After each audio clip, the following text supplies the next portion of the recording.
All right, we had our first scrimmage today, and I think this is my 8th spring here, and it seems the same every time. We don't tackle well. We a little lackadaisical, some probably more penalties than I'm used to having on the first scrimmage.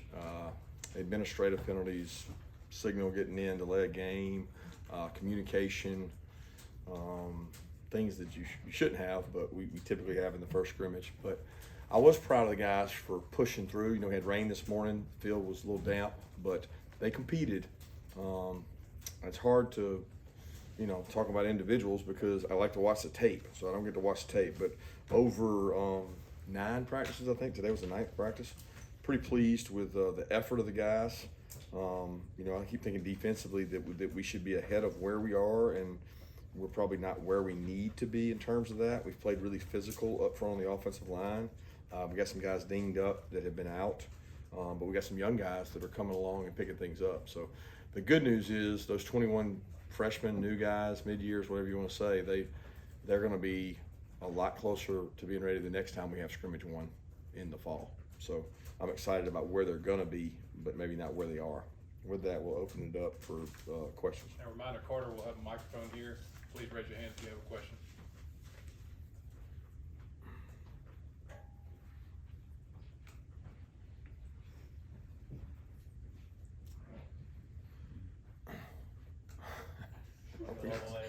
Is this for real? Kirby, what were your initial thoughts on how the quarterbacks played and where they as a group are at this point in the spring? Yeah, it's like everything. It's like the ebb and flow. I can think of really good things each one did, and I can think of really poor things each one did.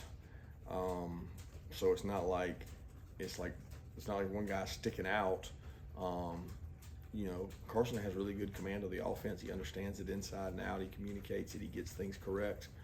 He had a couple poor decisions and choices today, but he also made some plays. He made some really good throws. He's got really good presence in the pocket to move around. Brock made some plays. He made some plays getting out of the pocket, made some good throws. He had a couple downfield throws I think you wish he had back. Give us a chance in some 50-50 situations and keep the ball in bounds with that. But he did a really good job in 2 minutes. Then Gunner made some plays. Gunner made some plays with his feet. He's still like the administration of the offense of getting everybody lined up, getting going, getting the call in, which is not all on him, but he's growing and getting better. He made some nice throws. So I'm gonna keep repeating myself, but we got 3 pretty good quarterbacks, and they've grown each one of them, and they're all 3 different in their own ways. Following up on that, have the dynamics of the competition changed at all in terms of what you knew about these guys heading in now that they've had more time, getting reps? I don't think the dynamics have changed. Brock and Carson are both getting reps with the 1s. Gunner got some reps with the 2s, predominantly 3s, but our 3s are in a better state. There's times when you've had your 3s, they couldn't function. This 3 group has really good skill players in it. We're not used to having this many wide receivers on our 3, so he has some good guys to throw to. The offensive line with the 3s has some experience, has a couple walk-ons. So it's like it functions so you can evaluate Gunner better, where there's not always a chance to do that with the 3s. But I can't sit and say that the dynamic has changed in any way, shape, or form. I think we'll evaluate this scrimmage and come back in Monday and be able to say, okay, what did they do well or poorly with no coach on the field? It's still a tough evaluation because there's probably 10 plays out there in the scrimmage where I have to say a guy got sacked. Well, did he get sacked or did he not get sacked? Because we didn't tackle him. So, you give the benefit of the doubt to the defensive player that's standing there unblocked, but they actually have to get him on the ground. And until you tackle a guy live, that's what we're not going to do. It's not going to give you a true evaluation.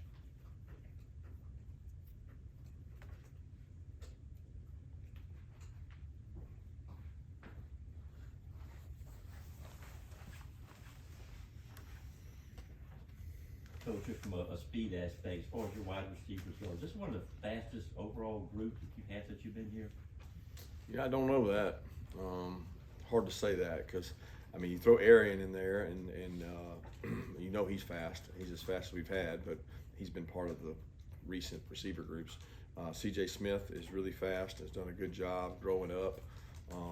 Anthony Evans has been dealing with a little bit of an ankle sprain, and he went in early in practice, then he didn't get to finish out. He didn't re-injure it, he just got a nagging injury, but he's fast. So it's hard to say. I think it's one of the largest sheer group we've had of numbers. Like, we're able to put 1s, 2s, 3s out there, and I can remember in past springs we were just depleted at that position. So I can't answer whether it's the fastest or not.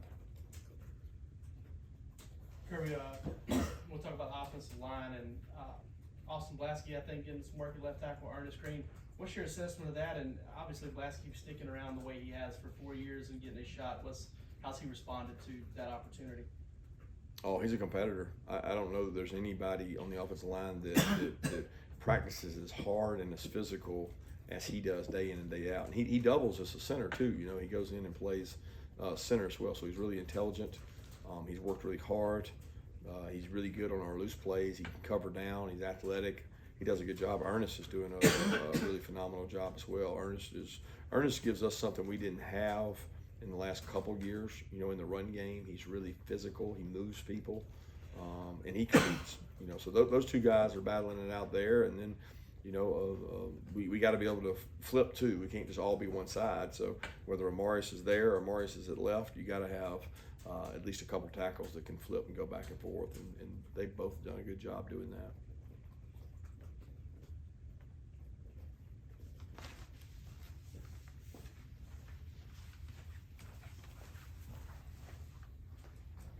Kirby, we had a chance to talk to Chaz the other day. What do you make of where the outside linebacker group is right now, especially knowing a couple guys are not out there going? Green, extremely green. Never seen one as green. I mean, the issue is, like, even the old players. I'm calling Darius and Marvin and CJ old. They're not, none of them really have true playing experience. I mean, Marvin probably has the most, and he's out. CJ was, you know, injured all year and going through a shoulder surgery a lot of the year, and kind of recovered from that. So he's out there getting reps, and then you've got the incoming mid-years. So it's very unique, but I like what we have. Like, I wouldn't trade the room for somebody else's room because we've got some good players in there. They just got a long way to go. I mean, I go back to Noah's freshman year, and you watch all the clips, he wasn't where he was year 3. And he's not supposed to be, and they're not. Jalen Walker last year played a lot in sub pass rush situations, so he's been able to do that as well. Kirby, can you give us a rundown on the running backs room and just, I guess, injuries in general? Did everybody come out okay today? I don't think we lost anybody today.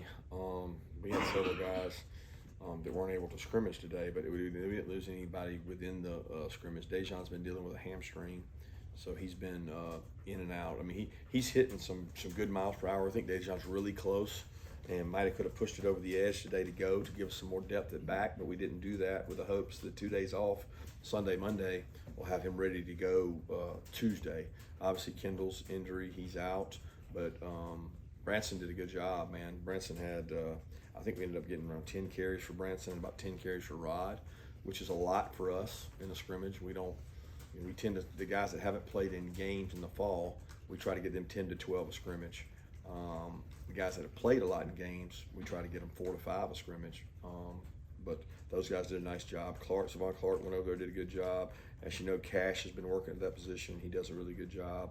And we've got a couple guys, Daniels and Thornton, that moved there from DB and receiver, who've actually been a blessing for us.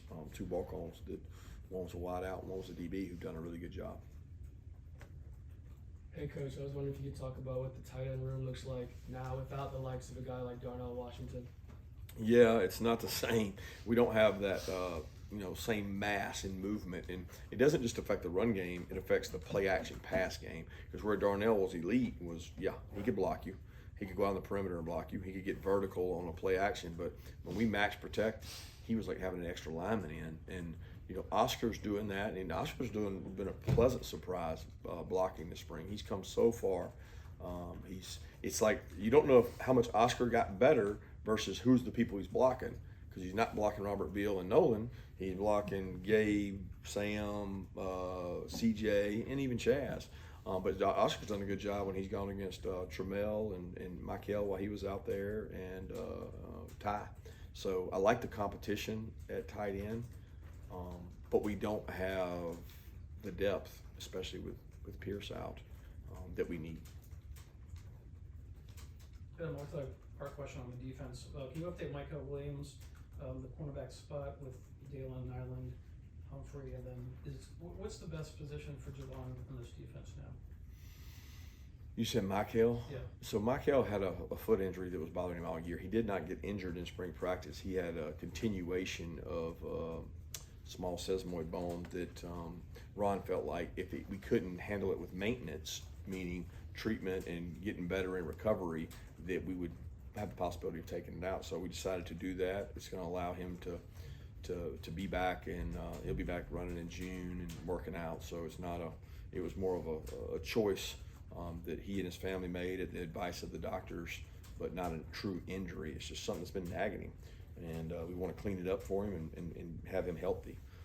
Javon's true position, he's a really good blitzer. He's a really good star. He's really one of these natural, just good football player. Reminds me a lot of Chris Smith, because Chris could play star, Chris could play safety, and Chris came in as a corner. When we recruited Javon out of high school, he was a deep part of the field player. He broke on balls, made lots of tackles. The things we saw on tape, we see now. He's competing for the strong safety spot. We're repped at star, nickel, so very pleased with where he is, but we're trying to continue to get him better. Hey, Coach, when you're watching these quarterbacks in these spring scrimmages, what's kind of towards the top of your list of the things you're looking for out of them? Demeanor. Things like today. Demeanor and communication. So like I can get the stats, but it's like a true quarterback is a decision maker. In our system, because some systems take all the pressure off the quarterback and they just go really fast, we don't do that. We're a quarterback-driven offense. So can you process the information? That means get the signal, get people lined up, then see what the defense is in and figure out, are we in the right situation? Which of these three choices Coach Bobo's given me am I going to utilize on this play? And then the play happens, and there might be a mistake or a breakdown, and you not go full metal jacket and have catastrophe mode and put us in a bad situation. So, decision making is the number one thing I want to see at the quarterback position. Can you make consecutive decisions over and over that don't cost our team games? Because we have enough playmakers and we have enough plays that you will make a play inevitably. Don't make a bonehead play. And that's what we're trying to avoid.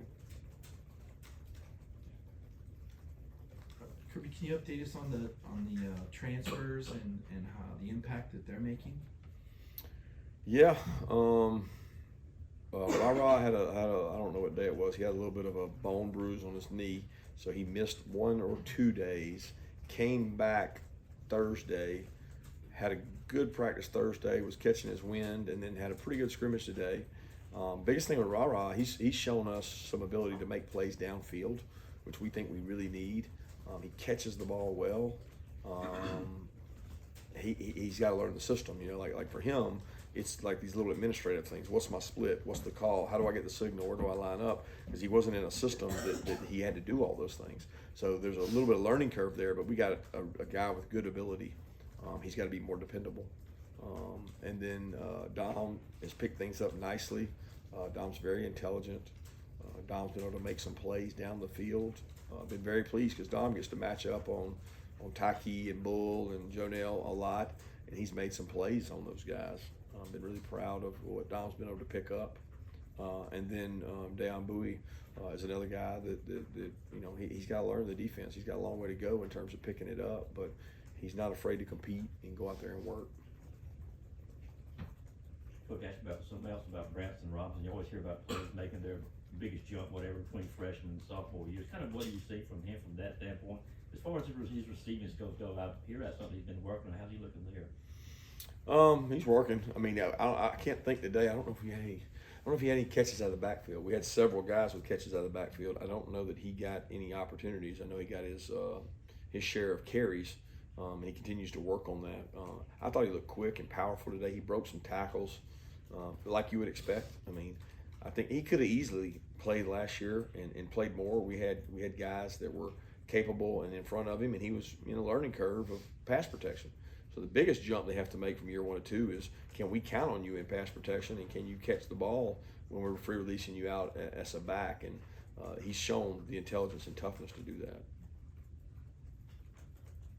Hey, Coach, one of your former players from last year, Nolan Smith, he's really been shooting up a lot of scouts' minds for the upcoming NFL draft. Just from what you know about him, what kind of player would a team be getting if they do take him? Oh, he's going to make the organization better. He's going to make the community better. First of all, he's a very bright individual. He's a huge personality. He's a hard worker.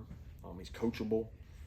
But that's why they draft those guys in the first round. They want to look and say, where are the pitfalls? When you look at Nolan Smith, you're not going to get many because of his character stands out. He's got a great mama and grandmama at home that they raised a bright young man.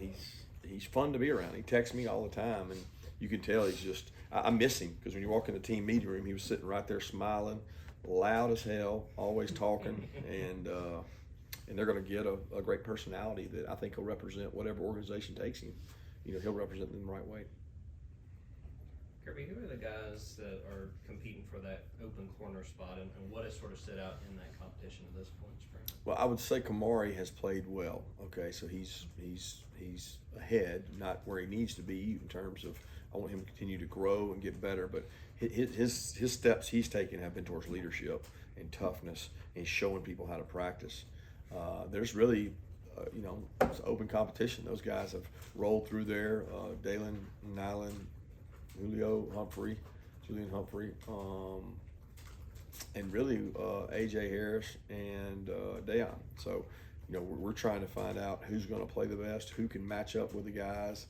A lot of it is not just who can make a play, it's who's not going to give up explosives. Our defense is going to allow us to stop the run and do a lot of things. Who's not going to give up plays on the perimeter? And it's very similar to the quarterback. All 3 of those guys have flashed. So who's going to be the best after the next 26 practices we've got to have?